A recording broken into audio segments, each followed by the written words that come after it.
नमस्कार, millet school on air इस कार्यक्रम के नए अंक के साथ हम हाजिर हैं। आप सबको हम हर हफ्ते किसी एक नए विषय के बारे में बताते हैं, किसी एक विषय विशेषज्ञ से मिलवाते हैं। मुख्य रूप से वो वैज्ञानिक होते हैं और विशेष तौर पर आपको उस विषय से संबंधित जानकारियाँ विस्तार से देते हैं। ये जो कार्यक्रम है ये राजमाता विजयराजे सिंधिया कृषि विश्वविद्यालय ग्वालियर, इफ़को, नाबार्ड और नाहेब का एक अभिनव आयोजन है। आज हमारे इस कार्यक्रम का विषय है छोटे पशुओं भेड़ बकरियों के आहार में श्री अन्न या मोटे चारे की चारे दाने के रूप में उपयोग। इस विषय पर जानकारी देने के लिए हमारे साथ हैं डॉक्टर SP सिंह। आप प्रधान वैज्ञानिक हैं और प्रमुख हैं कृषि विज्ञान केंद्र लाहार, भिंड में। ये जो संस्थान है ये भी राजमाता विजयराजे सिंधिया कृषि विश्वविद्यालय ग्वालियर के अधीन है। सबसे पहले हम स्वागत करते हैं डॉक्टर SP सिंह का। नमस्कार जी। नमस्कार जी। सिंह साहब, जो छोटे पशु हैं सबसे पहले तो उनके बारे में बताइए। किसान चूंकि पशुपालक है तो उसके छोटे पशु यानी कौन?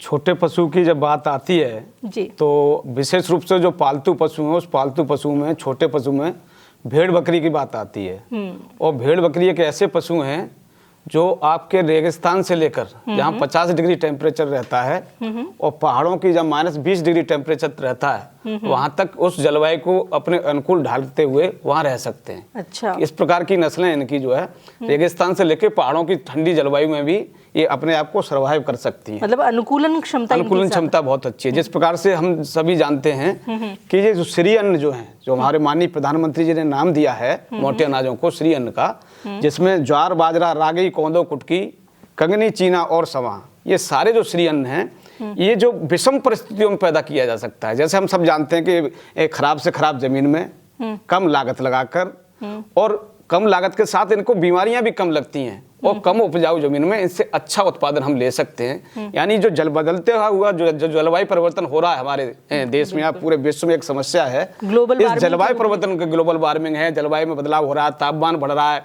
वर्षा के दिन कम हो रहे हैं और वर्षा के कई एक्सट्रीम वर्षा हो जाती है, कई बार ज्यादा वर्षा हो जाती है। तो उन परिस्थितियों में ये जो हमारी जो मोटे अनाज की फसलें ये बहुत अच्छा उत्पादन करती हैं।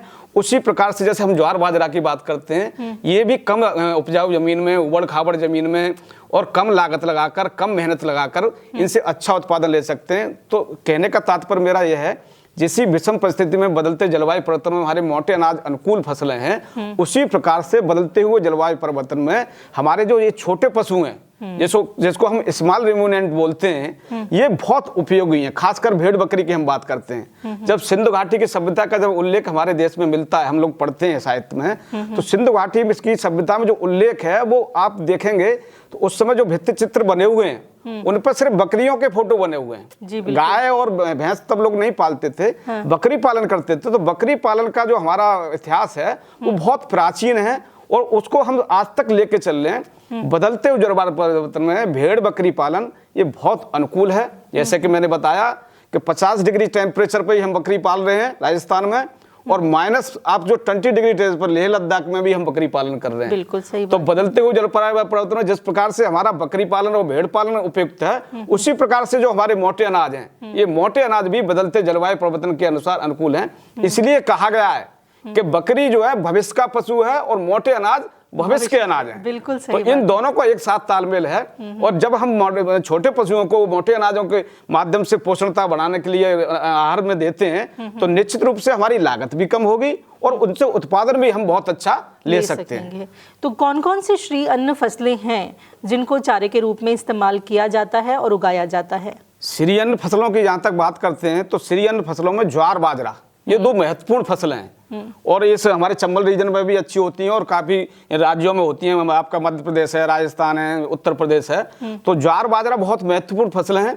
ये हमारी जो है श्री अन्न की मोटे अनाजों की फसलें हैं। हम सभी जानते हैं बाजरा को सुपर फूड कहते हैं। इनको हरे चारे के रूप में हम अपनी भेड़ बकरियों को आसानी से खिला सकते हैं। सिर्फ सावधानी ये रखनी है कि जब हम हमारी जो हरे चारे की जो फसलें हैं ये दुग्धावस्था में हो या हमारी जो है करीब जो है 2-2.5 फुट 3 फुट तक ऊंची हो जाती हैं, इनको हम चैप करके कुट्टी काटने वाली मशीन आती है उस मशीन से किसान इसको बारीक सा काट लें तो 1-2 किलो 1.5 किलो तक आप नियमित रूप से एक बकरी के हिसाब से, जो जवान बकरी है या बकरा है हमारा, उसको हम खिला सकते हैं। वैसे हम सभी जानते हैं कि बकरी जो है स्वभावतः घूमने वाला पशु है, या भेड़ जो घूमने वाला पशु है। तो ये नाना प्रकार की जड़ी बूटियां या नाना प्रकार की पेड़ पौधों की पत्तियां खाते हैं और घास खाते हैं। तो इनके जो भोजन में है आप देखते हैं कि कई प्रकार के जो हमारे विटामिन हैं, मिनरल्स, इनकी सारी पूर्ति होती है। पर मोटे अनाज को हम इनके भोजन में शामिल कर सकते हैं, तो उनको हरे चारे के रूप में हम कुट्टी करके इनको खिला सकते हैं। और कुट्टी करके खिलाएंगे तो निश्चित रूप से इनको जो हरे चारे में लाभ मिलेगा। बहुत ज्यादा और चारे इनको देने की आवश्यकता नहीं पड़ती है। तो ज्वार बाजरा ये 2 महत्वपूर्ण फसल हैं, इनको हरे चारे के रूप में कुट्टी करके हम जो है 1 से 1.5 किलो तक प्रति जवान बकरी के हिसाब से आसानी से खिला सकते हैं, दे सकते हैं। यदि चारा लगा भी लिया किसान भाइयों ने, जैसा आपने बताया कि ये अमूमन घुमंतु पशु होते हैं, जो छोटे पशु होते हैं, जो पशुपालक पालते हैं, और अपनी उदर पूर्ति सामान्य तौर पर जो जड़ी बूटियां लगी होती हैं, घास लगी होती है, उससे ही कर लेते हैं। लेकिन यदि बड़ी संख्या में ये छोटे पशु पाले जा रहे हैं तो चारे की आवश्यकता निश्चित रूप से आपने कहा है कि आज समय व्यवसाय का है। अब हम देखते हैं कि हर आदमी धंधे के रूप में ले जा रहा है। हाँ, 1-2 बकरी वाला सिस्टम वो खत्म हो गया। तो आज बकरी पालन जो है और भेड़ पालन ये व्यवसायिक रूप ले चुका है। व्यवसायिक रूप से लोग बकरी पालन कर रहे हैं और इसमें बहुत असीम संभावनाएं भी हैं। पूरे आप देश में देखिए तो आज पूरे विश्व में हम जब बात करते हैं तो बकरा मांस की सबसे ज्यादा मांग है पूरे विश्व में जो है, और उससे अच्छा मांस नहीं होता कोई। और इसमें बाध्यता क्या है, बकरे का जो मांस है इसमें कोई रिलीजियस वो नहीं है। हिंदू भी खाता है, मुसलमान भी खाता है, ईसाई भी खाता है, सिख भी खाता है। धर्म के आधार पर कोई नहीं। जैसे हम धर्म की बात करते हैं तो गाय का या बीफ का या अपना बीफ का जो है शुगर का ये बाध्यता आती है, तो इसमें कोई बाध्यता नहीं है आपको, जो पूरे विश्व में खाते हैं। और दूसरी चीज क्या है कि ये जो बकरी है ये बहुत जल्दी प्रोडक्शन देने के साथ साथ उत्पादन देना शुरू कर देती है और लोगों की आमदनी में सीधे इजाफा करती है। 1-1.25 साल में 1.5 साल में ये प्रोडक्टिव हो जाती है और हमारे सीधे कैसे ब्याने लायक हो जाती है और कैसे हमारे पैसे आने शुरू हो जाते हैं। तो ये जो आपने जो सवाल पूछा था कि जो इनको जो बकरियों को व्यावसायिक रूप में कर रहे हैं, तो व्यावसायिक रूप में जब हम जाएंगे तो हम ग्रेजिंग बहुत बड़े पैमाने पर नहीं कर सकते। बिल्कुल सही बात। तो हमें ये डिसाइड करना होगा, ये तय करना होगा कि हमारी जो बकरियों की ऐसी नस्लें हैं जो हम जो है सेमी इंटेंसिव या पूरी तरह से जो है बांध कर पालन कर सकते हैं। कई प्रजाति जैसे बर्बरी प्रजाति हमारी, सिरोही है, और भी कई प्रजातियां हैं, इनको खूंटे पे बांधकर हम पालन कर सकते हैं। तो उस समय हमें हरे चारा देने की जरूरत पड़ेगी। बिल्कुल हम सभी जानते हैं कि हरा चारा इतना महत्वपूर्ण होता है। जब हरा चारा हम पशुओं को खिलाते हैं तो उन्हें कई सारी पौष्टिकता की पूर्ति हो जाती है। सबसे पहले विटामिन की, मिनरल्स की, ये सारी पूर्ति होती है। और जब हरा चारा देते हैं तो पशुओं को जो हमारा राशन है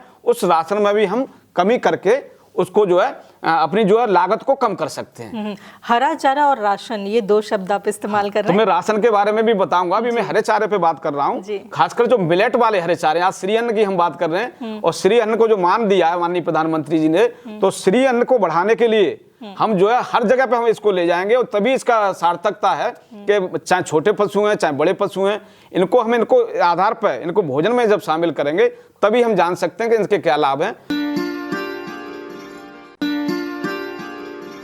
तो पहले मैं चारे की बात कर रहा हूँ। एक तो कुट्टी करके हरा चारा खिला सकते हैं। दूसरी चीज व्यवसायिक तौर पर खिलाएंगे तो नियमित रूप से कई जैसे मल्टीकट चरी आती है, एमपी चरी भी बोलते हैं इसको, जो है कई प्रकार की हाइब्रिड कंपनियां उनकी मल्टीकट चरी ज्वार आती है, चरी आती है, तो इनको काट के भी खिला सकते हैं। इनको बुवाई करके जो चारे के रूप में ही हम बुवाई करें। दूसरा चीज जो है हरे चारे को हम और पौष्टिक क्या बना सकते हैं। जैसे हम सभी जानते हैं कि हरा चारा हमें हर समय उपलब्ध नहीं रहता। बिल्कुल। जैसे हम खरीफ में बात करते हैं, ज्वार बाजरा खरीफ की फसल है। ज्वार को हम जो चारे के रूप में, बाजरा को भी चारे के रूप में रबी में भी कर सकते हैं, जायद में भी कर सकते हैं। गर्मियों के दिनों में चारे के लिए तो दाना नहीं बनेगा, पर जो आपका जो है चारा मिलेगा, तीनों सीजन में कर सकते हैं। परंतु ये बहुत लिमिटेड सीजन पर रहता है। कई बार क्या रहता है कि हमारे पास चारों की लीन सीजन में कोई कमी हो जाती है। जैसे अक्टूबर आया, उधर मई जून आए तो कोई चारा ही नहीं रहता। तो ऐसे में हरे चारों की जो पौष्टिकता भी बढ़ती है। तो जैसे हम लोग सभी जानते हैं कि परिवार में कोई चीजें रहती हैं, जैसे आम आया तो आम का अचार डाल लिया, फल सब्जियों का अचार डाल लिए। इसी प्रकार से हरे चारे को अचार के रूप में संरक्षित करके, ऐसा, हाँ, अचार के रूप में संरक्षित करके उसे आगे के लिए भी बढ़ा सकते हैं। उससे उसकी पौष्टिकता भी बढ़ेगी और उससे उत्पादन भी अच्छा मिलेगा और उसकी पाचकता भी रहेगी। तो वो तकनीकी है साइलेज के माध्यम से। अच्छा, साइलेज जो है आपके हरियाणा पंजाब में बड़े व्यापक पैमाने पर हमारे जो बड़े पशु होते हैं उनको हमारा किसान भाई, बड़ी बड़ी डेयरियां हैं वहां पर, किसान भाई जो है साइलेज बनाकर अपने पशुओं को खिलाते हैं। कैसे बनाते हैं? साइलेज बनाने का बहुत आसान तरीका है आजकल। तो पहले तो हम साइलेज बनाते थे तो गड्ढे तैयार करके साइलेज बनाते थे, अब साइलोपिट आ गए हैं। साइलोपिट प्लास्टिक के बैग जैसे आप देखे हैं, आपके वर्मी कंपोस्ट पिट आ गए, ऐसे साइलोपिट आ गए। तो हम ज्वार बाजरा का जो साइलेज बनाएंगे, जिस समय हमारी फसल में हल्का दुग्धावस्था में दाना हो या पुष्पावस्था हो या दुग्धावस्था हो, इस फसल को हम काट लें, जिसमें नमी लगभग जो है 30 से 40% नमी होनी चाहिए उस चारे में जी। तो उसको हम काट लेंगे और काट के बारीक जैसे कुट्टी वाली मशीन से काट के कर लेंगे और साइलो पिट में खूब दबा दबा के उसको भर दें। और भरने के बाद उसमें आवश्यकता अनुसार 1% या आधा % का नमक का घोल छिड़क दें। और साथ ही साथ यदि को और पौष्टिक बनाना है तो बाजार से बहुत सारे मिनरल मिक्सचर आते हैं, खनिज लवण मिश्रण बोलते हैं, ये बहुत जरूरी है।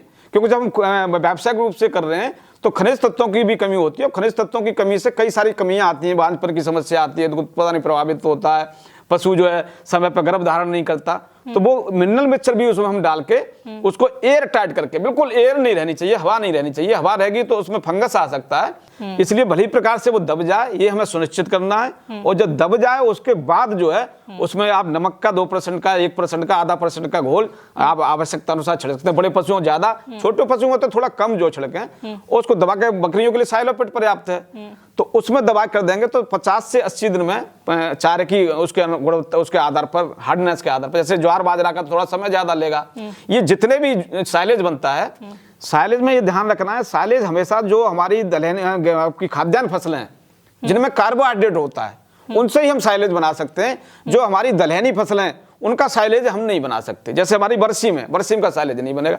साइलेज आपका ज्वार है, बाजरा है, मकई है, आपकी जई है, जितनी कार्बोहाइड्रेट फसलें हैं इनका साइलेज बनाते हैं। तो इनका साइलेज जब बनकर तैयार हो तो एक तरीके से अचार बनकर तैयार हो जाता है। क्या बात है। और अचार तो हम सभी जानते हैं कि भोजन की गुणवत्ता को भी बढ़ा देता है और पाचकता को भी बढ़ा देता है और स्वाद भी बढ़ा देता है और इससे उत्पादन भी उसका जो है हमारे पशुओं का अच्छा मिलता है। तो इसको हम साइलेज को बना के, जब साइलेज हमारा बनके तैयार हो जाता है तो इसका रंग हरा, सुनहरा, हरे भूरे रंग का हो जाता है। इसको निकालने, थोड़ा थोड़ा निकालते जाएं, एक थोड़ा करीब जो जैसे सुबह खिलाना है तो शाम को निकाल के उसको खुला छोड़ दें। थोड़ी सी गंध रहती है लैक्टिक एसिड की वजह से, तो वो सुबह तक गंध निकल जाएगी, धीरे धीरे पशु को भी आदत पड़ जाती है तो वो बड़े चाव से खाता है इसको जो है। तो ये बहुत जरूरी है। तो बकरियों को, भेड़ बकरियों को भी हम अचार बना के, जिसको हम साइलेज बोलते हैं, साइलेज बनाकर खिला सकते हैं। और साइलेज बनाकर खिलाएंगे तो उनको जो है गुणवत्ता में भी सुधार होगा और उनका उत्पादन भी हमें अच्छा मिलेगा, मांस उत्पादन भी उनका अच्छा बढ़ेगा। और जो पौष्टिक तत्व हैं, पौष्टिक तत्व बरकरार रहेंगे और पौष्टिकता तो बढ़नी है। आप अतिरिक्त भी डाल रहे हैं उसमें, आपने बताया कि मिनरल मिक्सचर भी डाला जाता है, तो उससे पशु स्वस्थ भी रहेगा और उसकी पोषण संबंधी आवश्यकताएं भी पूरी हो जाएंगी। इसके अलावा जो मोटा अनाज है, आपने हरा चारा बताया, साइलेज बताया, राशन एक शब्द इस्तेमाल कर रहे थे, अब ये राशन क्या होता है? राशन बहुत जरूरी है।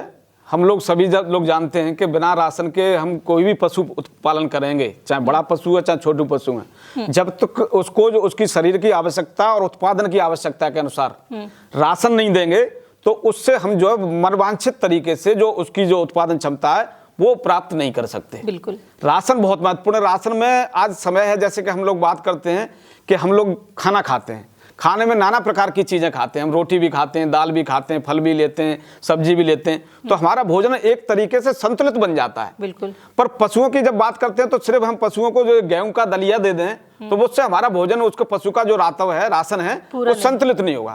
इसलिए सबसे महत्वपूर्ण बात है कि राशन को हमें संतुलित बनाना है और मिलेट के साथ बनाना है, श्री अन्न के साथ बनाना है। तो श्री अन्न को जोड़ते हुए हम भेड़ बकरियों के लिए संतुलित राशन कैसे बनाएं, इसके कई एक फार्मूले आप बना सकते हैं उसकी आवश्यकता के अनुसार। पहले ये निर्धारित करना है कि हमें राशन देना कैसे है।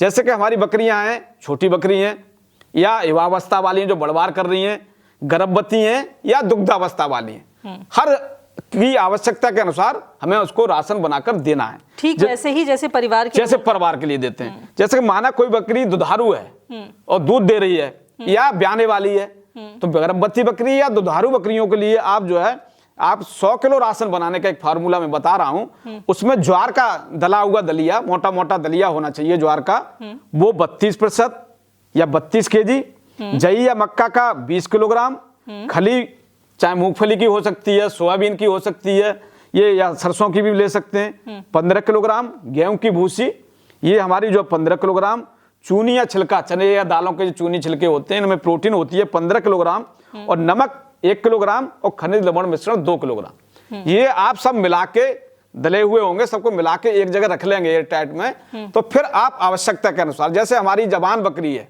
तो जवान बकरी को हम 250 से लेके 250 ग्राम से लेके 300, 350 ग्राम, 400 ग्राम तक राशन 24 घंटे में एक बार देना चाहिए। ऐसे ही हमारी जो दूध वाली बकरी को भी 250 से लेकर 300 ग्राम तक प्रतिदिन, गर्भवती बकरी को भी, ये तो हमारे छोटे बच्चे हैं तो इसकी मात्रा आपकी जो 150 ग्राम से लेकर 200 ग्राम तक इसकी हम कर सकते हैं। तो ये हमारी दुधारू बकरियों के लिए है। इसी प्रकार से हम एक बाजरा का भी कर सकते हैं। जैसे हम सब जानते हैं ये जो भेड़ बकरी है ये थोड़ी जो शीतोष्ण जलवायु होती है, जब हमारी ठंड बढ़ती है या मौसम बदलता है तो ये बड़ी जल्दी होता है, क्योंकि बकरी का स्वभाव जो है एक तरीके से मानव स्वभाव से मिलता है।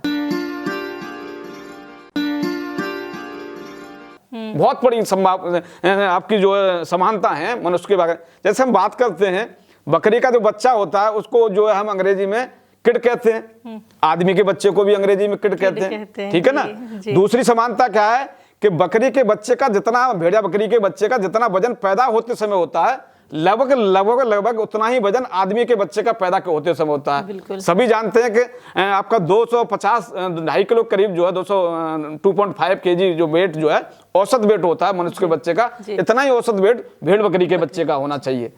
तीसरी समानता क्या है कि जो बकरी का दूध है, बकरी के दूध के जो गुण हैं, जो उसका कंपोजिशन है, जो उसका संगठन है, जो उसमें मिनरल्स विटामिन है, वो माँ के दूध से बहुत मिलते हैं, मानव दूध से बहुत मिलते हैं। इसलिए कहा जाता है कि बकरी का दूध, यदि माँ के आंचल में दूध नहीं आ रहा बच्चा होने के बाद, तो बकरी का दूध पिलाना चाहिए, अलग से कोई दूध देने की जरूरत नहीं है। तो बकरी एक तरीके से एक सामाजिक प्राणी है, इसको अपने साथ खाट की चारपाई से बांधकर हम पालन कर सकते हैं।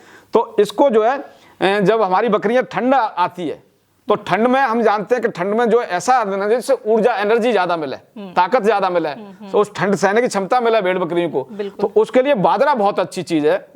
बाजरा हम सब जानते हैं गर्माहट पैदा करता है, ज्यादा देर तक एनर्जी देता है, ऊर्जा देता है, शरीर को काम करने की क्षमता देता है। तो ये बाजरा का राशन, संतुलित राशन हम बना सकते हैं। एक उसमें बाजरा ले लें 32 किलोग्राम, जई या मक्का का दलिया 20 किलोग्राम, मूंगफली या सोयाबीन की खली 15 किलोग्राम, गेहूं की भूसी आपकी 15 किलोग्राम, चूनी छिलका 15 किलोग्राम, नमक 1 किलोग्राम, खनिज लवण 2 किलोग्राम। ये सब मोटा मोटा दलवा के मिला के एक जगह आप रख देंगे तो ये 100 किलोग्राम संतुलित आहार सर्दियों में हो गया। तो ये सर्दियों में आप खिलाएंगे, और सर्दियों के जो आप जानते हैं कि आपका नवंबर से लेके और आपका फरवरी तक, मार्च तक ये काम करेगा। तो ये बाजरा उस समय मिलता भी पर्याप्त मात्रा में। और मैं एक चीज और बता दूं, ये ज्वार बाजरा जो है, आप गेहूं का भूसा रात तक खरीदने जाएंगे या चने का लेंगे, महंगा पड़ता है। बाजरा का आपका मार्केट में सस्ता भी मिल जाता है, लगभग 2000 के आसपास जो है इसको जो है आसानी से बाजरा उपलब्ध हो जाता है। और इस बाजरा को खिला के उससे एनर्जी भी अच्छी मिलेगी और बरकरार पूरा उत्पादन हम जो है पशुओं से प्राप्त कर सकते हैं। ये रातब का दूसरा फार्मूला, इसको हम ले सकते हैं। तीसरा फार्मूला जो है तो उसमें जो है दला हुआ ज्वार और बाजरा, ये दोनों हमें मिलाने हैं। तो बाजरा, ज्वार का दलिया ले लें 37 किलोग्राम, बाजरा का ले लें 30 किलोग्राम, और मूंगफली या सोयाबीन की खली 18 किलोग्राम, गेहूं की भूसी 12 किलोग्राम, और मिनरल मिक्सचर 2 किलोग्राम, और नमक जो साधारण नमक आता है ये 1 किलोग्राम। ये हम बना लेंगे तो जो हमारे मांस के लिए बकरे हम तैयार कर रहे हैं, तो इसको जो है हम जो है स्टेप बाय स्टेप, जैसे 2 महीने का है तो हम 2 महीने खाना शुरू कर दिया तो 100 ग्राम से शुरू करें। फिर हमारा 4 महीने का हो जाए तो हम जो है 250 ग्राम पे ले आए। फिर 5-7 महीने का हो जाए तो हम जो 300 और 400 ग्राम पे ले, आधा किलो तक राशन इसको हम देंगे तो उनका बहुत तेजी से वजन बढ़ेगा। और जब वजन बढ़ेगा तो बाजार में इनकी कीमत भी मिलेगी। आज हम सभी जानते हैं भेड़ बकरी जो मांस के लिए तैयार करते हैं तो इनको वजन के आधार पर, लाइव वेट के आधार पर इनकी कीमत तय होती है। और आज बाजार में जो है लगभग 450, कहीं 500, कहीं 600 किलोग्राम प्रति केजी के हिसाब से लाइव वेट के आधार पर देखते हैं। आज आपके पास भैंस है, गाय बेचने जाओगे मार्केट में आपको कीमत नहीं मिलेगी। ये तो बकरी है, आप तो कोई बाजार की समस्या ही नहीं है, कहीं भी आप ले जाइए बहुतायत में बाजार बहुत आराम से बाजार मिल जाता है। तो ये एक तरीके से एटीएम का काम करती है। तो कहीं भी आप इसको बना लो और कहीं भी पैसा ले लो, तो ये बहुत अच्छा है। डॉक्टर साहब ने एटीएम बोला है बकरी को, यानी कि उसके लिए जब भी आपको कैश की आवश्यकता है, अपनी बकरी बाजार में ले जा करके आप बेच सकते हैं। किसी विशेष प्रकार के बाजार की उसको आवश्यकता नहीं पड़ती। गांव में, शहर में, छोटे शहरों में, बड़े शहरों में, हर जगह जहां मनुष्य रह रहा है वहां बकरी की आवश्यकता होती है। तो और देख भी रहे हैं अब धीरे धीरे लोगों में जागरूकता बढ़ रही है इस भेड़ बकरी पालन में। भेड़ का तो थोड़ा कम है, भेड़ एक तरीके से वो हो जाता है, पर बकरी पालन में बहुत ज्यादा है। तो सबसे टॉप पर कोई पशु है तो बकरी है आपकी। राजस्थान में चले जाइए तो ये बकरी पालन और भेड़ पालन एक अच्छा धंधा है। और खासकर जो भूमिहीन कृषक हैं, भाई ये मोटे अनाज किसके लिए? पहले कहते थे कि हमारे जो गरीब हैं या बेचारे लोग ये मोटे अनाज खाते, आज मोटे अनाज तो 5 स्टार की थाली में पहुंच रहा है। तो उसी प्रकार से जो भूमिहीन है, जिनके पास जमीन नहीं है, छोटे हैं, मझोले किसान हैं, तो ऐसे किसानों को बकरी पालन बहुत करते हैं, बकरी पालन या भेड़ पालन। तो ऐसे बकरी पालन भेड़ पालन करके इसको श्री अन्न के साथ आगे बढ़ाते हैं। श्री अन्न का दाना, श्री अन्न का चारा, जितने भी ज्वार बाजरा ये हैं आपकी, तो निश्चित रूप से भविष्य का पशु और भविष्य का अनाज, ये दोनों जब जुड़ जाएंगे तो भविष्य का भारत के लिए बहुत सुखदायी और लाभदायक होंगे और किसानों की समस्या दूर होगी और किसानों को निश्चित रूप से इससे लाभ मिलेगा। हमारे जो किसान भाई हैं उनको ये भी बताइए कि कौन कौन सी उन्नत नस्लें हैं छोटे पशुओं की जिन्हें वो पाल सकते हैं? बकरियों की कई सारी नस्लें हैं और क्षेत्र विशेष की जलवायु के अनुसार बनाई गई हैं। तो बकरी की सबसे बड़ी अच्छी नस्ल है, जैसे आपको स्टॉल फीडिंग करना है, बांध के पालन करना है, तो बर्बरी बहुत अच्छी नस्ल है जी। ये बहुत तेजी से बढ़ती है और ये करीब 8 महीने में जवान होके गर्भ धारण कर लेती है और लगभग 5-5.5 महीने बाद ये बच्चा दे देती है। तो 1-1.25 साल में ये ब्याह जाती है। दूसरा लाभ क्या है, कभी ये एक बच्चे से नहीं ब्याहती। अच्छा। बर्बरी बकरी हमेशा 2 बच्चे और कई बार 3-3 बच्चे देती है। तो 1 साल में लगभग 5.5 महीने ब्याह रही है, तो लगभग जो है 1.5 साल में ये 2 बार ब्याह के 4 बच्चे पैदा कर देती है। तो बहुत तेजी से बढ़ती है इसकी संख्या और बाजार में इसकी मांग भी बहुत ज्यादा है। अच्छा। ये बाजार में जब देखते हैं, जब बकरी ईद आती है या कोई त्योहारों के बाद जब आता है, इसके बारे में बताऊंगा मैं। तो ये बर्बरी बकरी नस्ल बहुत अच्छी है। दूसरी दूध उत्पादन के लिए और कुछ आपको पैदल करनी है तो जमुनापारी बहुत अच्छी नस्ल है, बड़ी नस्ल की होती है और दूध उत्पादन भी जो है आधा लीटर से लेके 1.25 लीटर तक 1.5 लीटर दूध उत्पादन करती है। सिरोही है, जखराना है, बीटल भी बहुत अच्छी नस्ल है जो पंजाब की नस्ल है, पंजाब साइड में बहुत पालन किया जाता है। तो इस प्रकार से करीब 27 प्रजातियां हैं हमारी बकरियों की। इस प्रकार से भेड़ की प्रजातियां हैं, इनका हम पालन कर रहे हैं। किसान भाई को ये ध्यान जरूर रखना चाहिए कि ये बकरी या भेड़ जो है, जो मांस के लिए हम तैयार कर रहे हैं, तो समय पर हमारे जो बकरी के बच्चे हैं, जो मांस के लिए हम ले जा रहे हैं, नर बच्चे हैं, उनका समय से कास्टेशन, जिसको हम बधियाकरण बोलते हैं, वो 1-1.5 महीने के बीच में समय से कर दें तो उसका वजन तेजी से बढ़ेगा, मांस की क्वालिटी बढ़िया बनेगी और बाजार में मांग अच्छी रहेगी। दूसरी चीज इसकी एक स्ट्रेटजी होती है, एक रणनीति होती है कि इसको बेचने पर ज्यादा पैसा हम कब ले सकते हैं। हम सभी जानते हैं जब बकरी ईद आती है तो यही बकरे जो है बहुत अच्छी कीमत, जो 20,000 का बकरा है वो 40 और 50,000 रुपए में बिक जाता है अच्छी कीमत पर, क्योंकि लोग कुर्बानी के लिए खरीदते हैं। तो बकरी ईद आए उस समय बेचें। होली पड़ी, होली के बाद देखते हैं, होली जब खत्म हो जाती तो अगले 2 दिन बाद लोग हिंदुओं में बहुत ज्यादा में मांस खाते। दिवाली त्योहारों के बाद, नवदुर्गों के बाद जब त्योहार खत्म होते हैं तो हिंदुओं में भी मांस की डिमांड बढ़ती है। तो ऐसे सीजनों पे हम रखेंगे तो निश्चित रूप से हम इससे फायदा करेंगे। पर ध्यान ये रखना किसान को कि जो उन्नत नस्ल की बकरी पालें। जो देखने में आता है कि किसान क्या करते हैं, बकरे जो है ज्यादातर मांस में कट जाते हैं और उनकी नस्ल जो है मिक्स हो जाती है, अच्छी नस्ल नहीं रहती है। तो उन्नत नस्ल के बकरे रखें, उन्नत नस्ल के बकरों से उनका प्रजनन होगा तो निश्चित रूप से उनसे उत्पादन ज्यादा लेगा। और ये तो गरीब की गाय है। गांधी जी, हमारे महात्मा गांधी जी भी बकरी का दूध पीते थे और आज बकरी का दूध की तो चर्चा हर जगह, आप जानते हैं डेंगू फैलता है तो बकरी का दूध दिल्ली जैसे, आगरा जैसे बड़े शहरों, भोपाल जैसे शहरों में 2,000 रुपए लीटर और 3,000 रुपए लीटर बिक जाता है। बकरी दूध में आपके ओमेगा 3 फैटी एसिड पाया जाता है और इतना जल्दी पचता है कि 20 मिनट में पच के तैयार हो जाता है, आपको पता ही नहीं चलता बकरी का दूध। तो ये बकरी पालन, भेड़ पालन जो है श्री अन्न के साथ हमें कर सकते हैं, आसानी से कर सकते हैं। तो हम कह सकते हैं कि श्री दुग्ध के उत्पादन में श्री अन्न की क्या उपयोगिता है छोटे पशुओं में, इसके बारे में डॉक्टर एसपी सिंह ने हमारे किसान भाइयों को बहुत अच्छी जानकारी दी। डॉक्टर एसपी सिंह, इसके लिए आपका बहुत बहुत धन्यवाद है। नमस्कार। जी नमस्कार।